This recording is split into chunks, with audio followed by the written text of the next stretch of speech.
Hey guys, welcome back to Video Creep. Today we're going to be reviewing the movie The Babysitter, and I will most likely be professing my love for Samara Weaving. I just think that we should be together.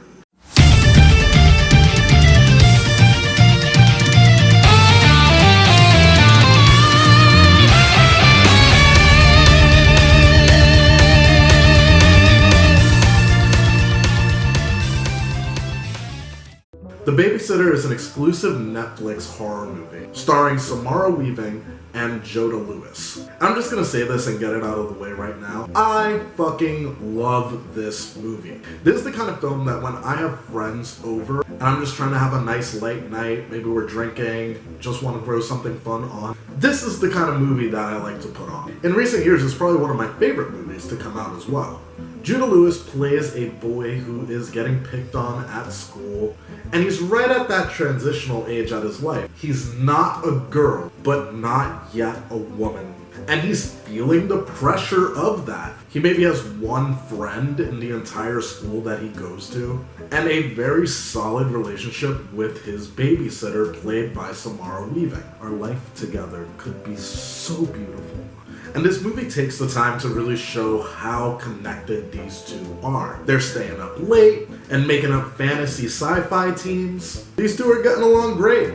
She even lets him take a shot with her. Kind of questionable babysitting method. But at Cole's age, Joda Lewis, his name is Cole, or Cole. I've been watching The Ranch. We're gonna say Cole. At that age, it's cool to have an adult treat you that way. Even if you don't want to drink, to be accepted by someone who's looking at you as a peer, who is more mature than you, that means a lot. But Cole doesn't take the drink, he bullshits. Party foul, I know, but I've definitely been that guy who has dumped alcohol because you don't want to drink. But you also don't want to stop partying. So Cole does just that, and ends up staying awake to see what B, Samara Weaving's character, does when he goes to sleep. And what he sees is a really good time. B has a bunch of friends over and they're playing Spin the Bottle, girls are making out, cool music is playing. And that's something that I really like about this movie too. There's not a bad character in this movie. I like every single actor who appears on screen in this movie. B's group of friends are all likable and fun in their own way. So they spin that bottle, and one of the noticeably uncool people who are there gets to kiss Samara Weaving. I will find you and I will fucking kill you. But alas, it is all a ruse, as when B goes in to kiss the uncool guy, she simultaneously raises two daggers behind his head and plunges them into his skull.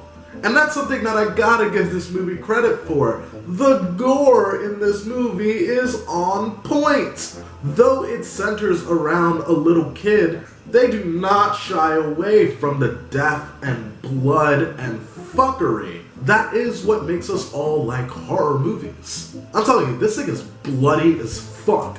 And it's at this point in the movie that we realize that this group of friends is actually a cult of Satan worshippers, banded together in order to fulfill an ancient prophecy. Whoa. Before you say it's old hat, it's actually a lot of fun. Because again, these characters are so likable and so unique and funny. In a weird way, you end up rooting for these people. Not to say that that ever supersedes your wanting to know what's going on with Cole, because Cole is experiencing all of this and watching all of this. You gotta feel bad for the kid. One of his two friends turns out to be a devil-worshipping murderer. And unfortunately, he's part of their plan. Remember that shot I was telling you about earlier in the video? B actually spiked that in order to knock Cole out. But since he didn't take it, and he didn't knock out, he was fully aware for all of it. And the group of people go upstairs into his room and prick him with a needle to steal some of his blood. They leave the room, and Colt jumps out of bed, keep calling him Colt, in order to make his escape. But oh no! B was in the room the whole time and sees Cole. They tie him up to a chair and they start interrogating him because they want to know what he saw. And Cole, being the innocent kid that he is, thinks that they wanted his blood in order to perform a blood orgy. After Cole seeing the murderer, It's weird that that was his first thought. But blood orgy, fine, yeah, let's do it. From here, cops show up to the house, and more cop death. I had to make a separate segment on this thing, where I'm just tracking every time a cop dies in horror movies. You think punks hate cops? No one kills police officers more than horror movies. Accidental or intentional as they may be, this group starts to get picked off one by one. And to the credit of this movie's humor, it's entertaining to watch every single time one of these characters die. One gets shot in the titty, another one gets blown up with a rocket, another hangs himself from a tree. These are just fun deaths, and Cole being at the center of all of it just makes it really entertaining. The final showdown of this movie, with B and Cole finally confronting each other, is kinda sad. Part of growing up is letting go of your delusions. We see Cole letting go of his delusions towards B, and it's a sad feeling. Cole drives a car through his house, smashing into B, and Cole no longer needs a babysitter. The credits come up, and the movie ends on a pretty high note. But if you watch the credits a little longer, it actually shows that B gets up and leaves before the cops can actually catch her. So there is sequel potential here, and though I haven't read anything about it, I feel like this movie is a few years old now, at least 3 years for sure. But based off of the reactions that I get from other people who have seen this movie, it can absolutely get a sequel. And it's one that I would be excited to watch.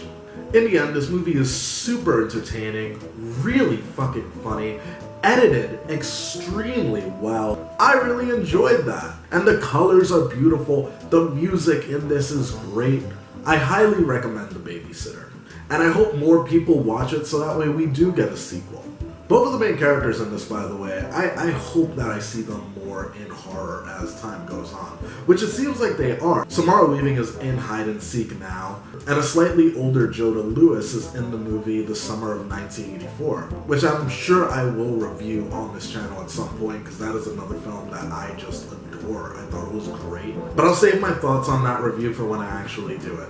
In the meantime, if you've seen The Babysitter, let me know down there, and if not, check it out. It's fucking awesome. And if you haven't already, please subscribe and hit the bell. That way you know when my next review will be uploaded. Alright, video creeps, till next time.